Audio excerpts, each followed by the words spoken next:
So, Elliott, please come. Right, whakalofa atu, thank you so much. Ooh, I've got to follow that. Nice, all right, great.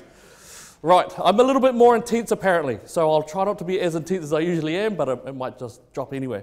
So first and foremost, in terms of my own salvation, I grew up, I came from a broken home. There was some areas of issue in the home, and I became quite an angry young man. In fact, I was very known to, with my friends, especially when I was living in Australia, I used to have to sit down on a bench and just randomly, just out of the blue, I would have just moments of rage just coming up. So I was quite well known just for flipping off and going hard yakka. Also very much into the drug scene as well. Interestingly enough, also, unfortunately, I did get into heroin, but not the injection, more the smoking it, because you can actually smoke it. So there were some very big issues in my life as well. Came back to New Zealand from Australia, and it just carried on.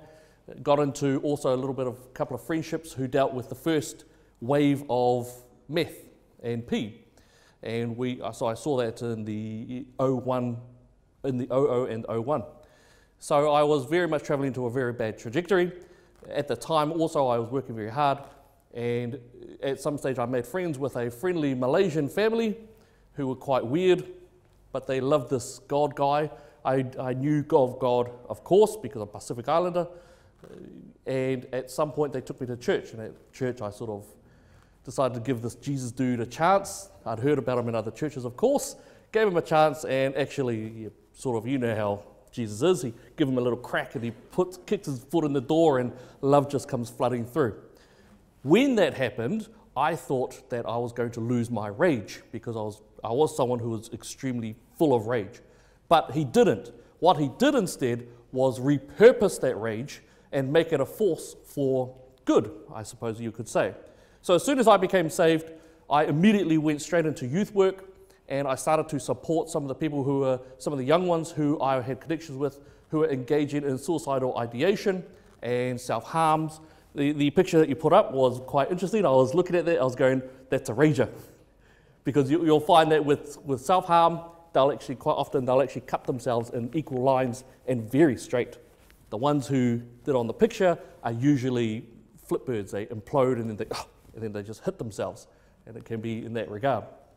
So I found that session just to be wonderful. In fact, I've even dealt with a few young people where they've got bars that are, I know you probably can't see this, but are yay thick, which are approximately maybe about 3 or 4 centimeters thick. That's the bar, and then they implant the bar all over their body.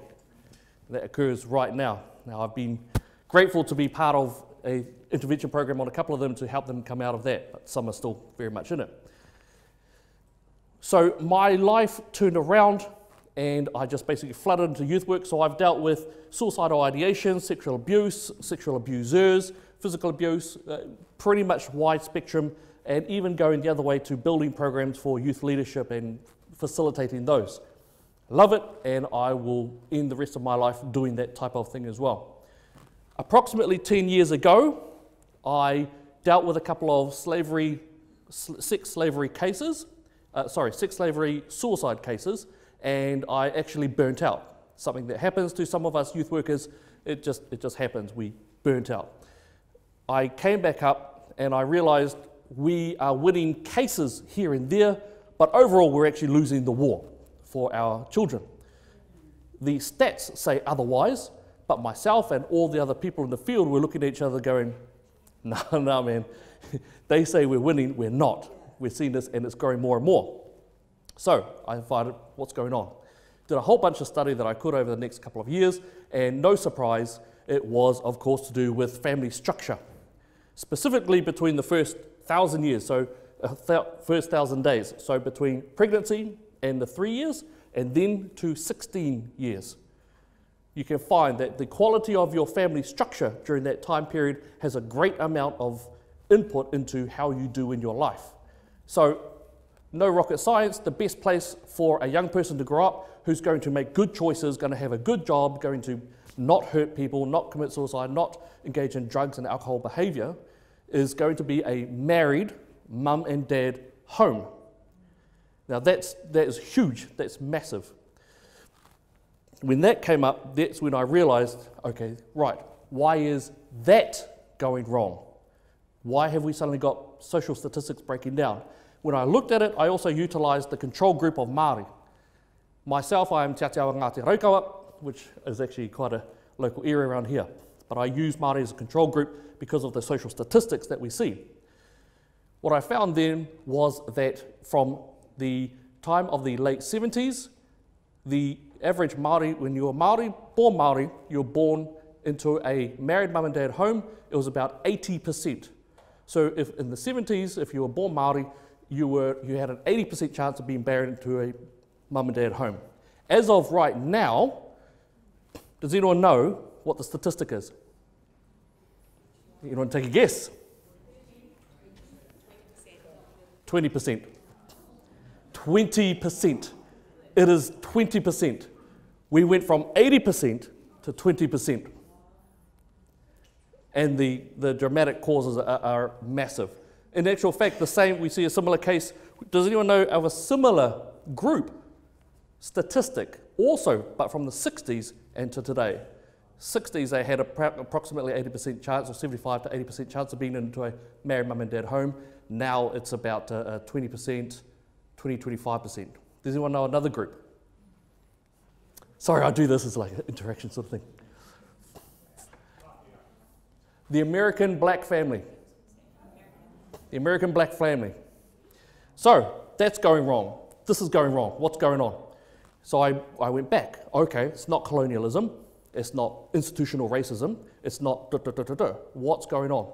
And the social statistics, combining and superimposing the data with what we have now, it's quite clear that we have a situation where our welfare system has become damaging to the very family that it purported to assist in the first place.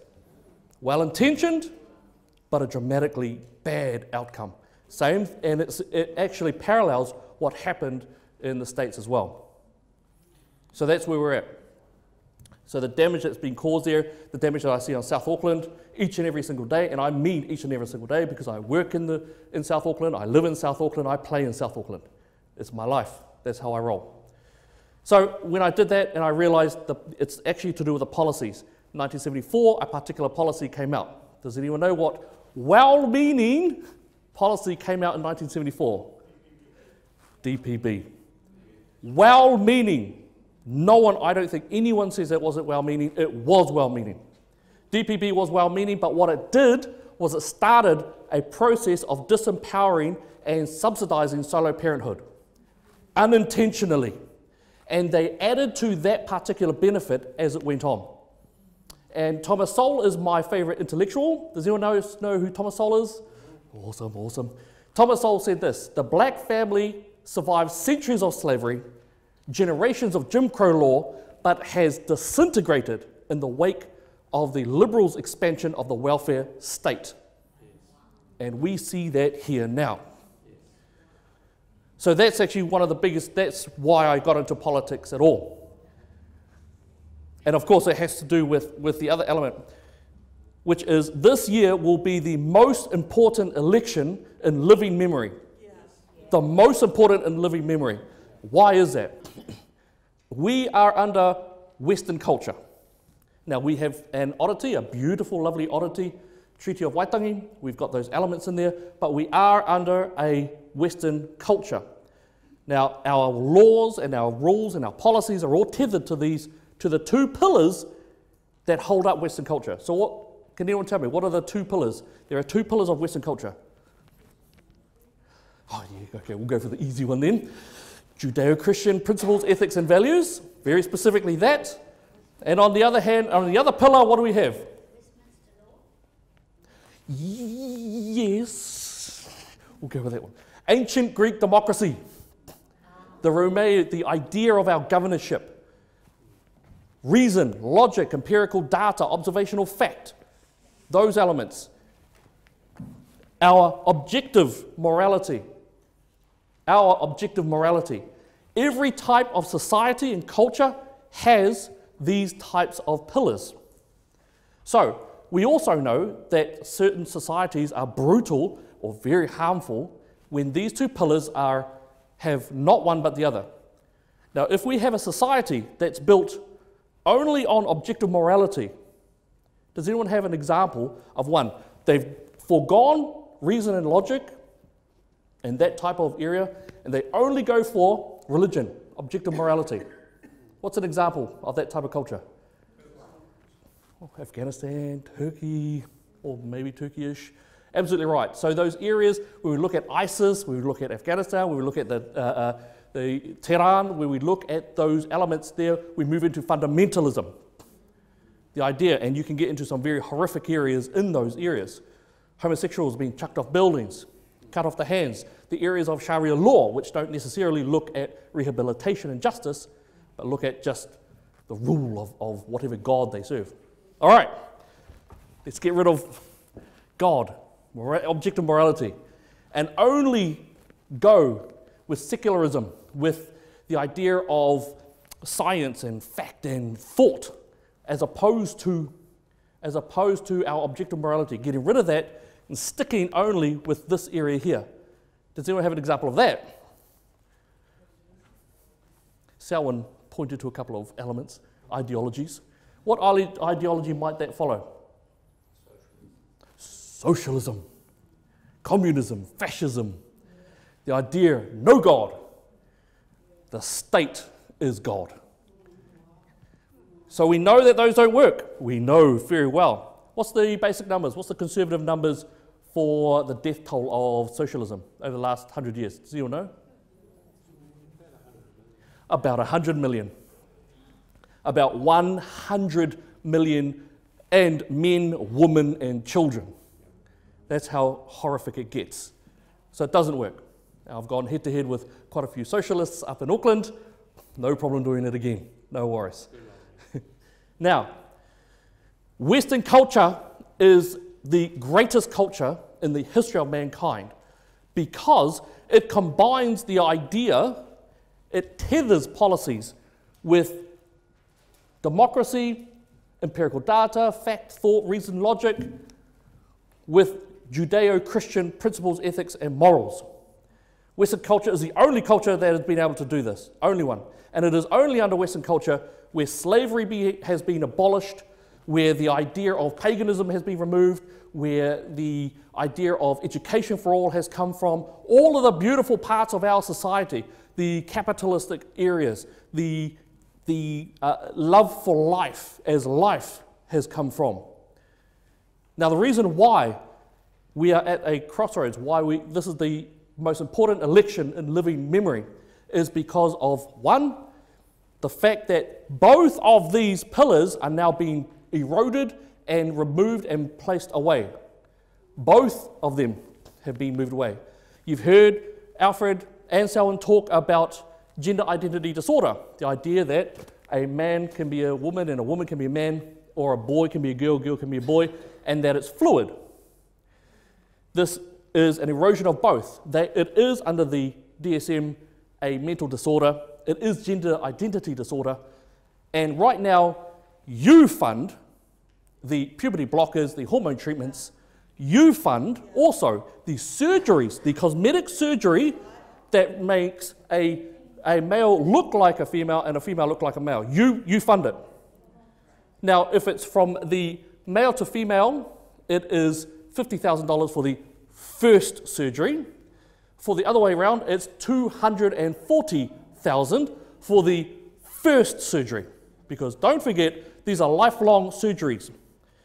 They have to get skin grafts, bone grafts to carry on the cosmetic appearance. You fund it. You also fund the Mates and Dates program. Mates and Dates program, okay, I'll be a little bit political. Mates and Dates program is a program that we exposed and we forced the government to give it to us. So just to check again, who has children, grandchildren, who's got relatives in schools? Right, cool. Mates and Dates program is touted as a anti-bullying, anti-violent, anti-sexual violent crime, anti-violent program. It is taxpayer funded, which means you pay for it.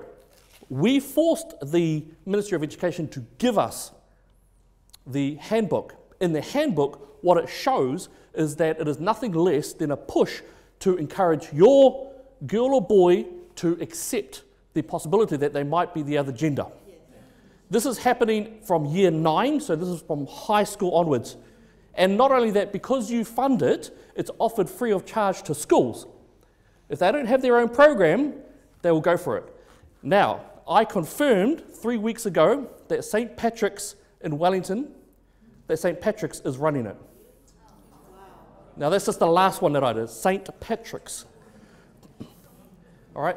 There are so many laws, and don't forget, Selwyn brought this up as well. Andrew Little spoke at the beginning of last year saying to the UN Human Rights Council, which was containing human rights abusers, he said that the government has a specific intention to change the Bill of Rights. Alfred brought this up as well. To change the Bill of Rights, to make sex discrimination against the law. So if you've got a boy who says that he's a girl and he wants to go into the girls' rugby teams, the changing rooms, showers and all that sort of thing, and you say, no, you're not because you are actually a boy, you will be against the law. The teachers will be against the law. The sporting team will be against the law. This is happening now. And these are things that you fund as well. Now, I know I've only got a few minutes left, so what we see is elements of this. We've got the fact that this government is also pushing some of the most extreme laws in Western civilization, the most extreme abortion laws. If you take it out of the Crimes Act, what you're doing is erasing humanity from the definition of an unborn baby. That's what you are legitimizing, what you are legalizing. That is what will be done. Now, it might interest you that the main person who opposes the pro-life movement in New Zealand happens to be an immigrant from America who said that she was changed into a wonderful third-wave feminist in an American college. That's what we've got over here. And it might also interest you that Governor Cuomo, I think it is, in the New York State, has just banned the idea of preventing partial birth abortion. Now, partial birth abortion basically means the baby is ready to come out, comes out, the doctor twists the baby around and then inserts a scissor into the back of the skull and opens the scissor. The government there, that's the Democrat senator. It's coming here. And this is what riles my I love this country and I love God. And those two have coalesced into a very fierce idea as to the protection of our nation, of our children and our babies and our very livelihoods and our freedom of speech. We're losing it all. There are the fundamental freedom that means that all other freedoms are useful or not useful. The first freedom is free speech. This government is starting to suppress and push that out. Yeah. In actual fact, I've also found out, one of my friends has been texting me, he's been raided by no less than 12 police last night, and that was him and his young family. We're getting more details on that. For nothing more, and he's actually one of the main conservative voices in New Zealand. That's on one angle. The other, the right, the first right. First freedom, freedom of speech. First right, what is the first human right that we have in New Zealand? Western culture. What's the first human right? The right to life itself.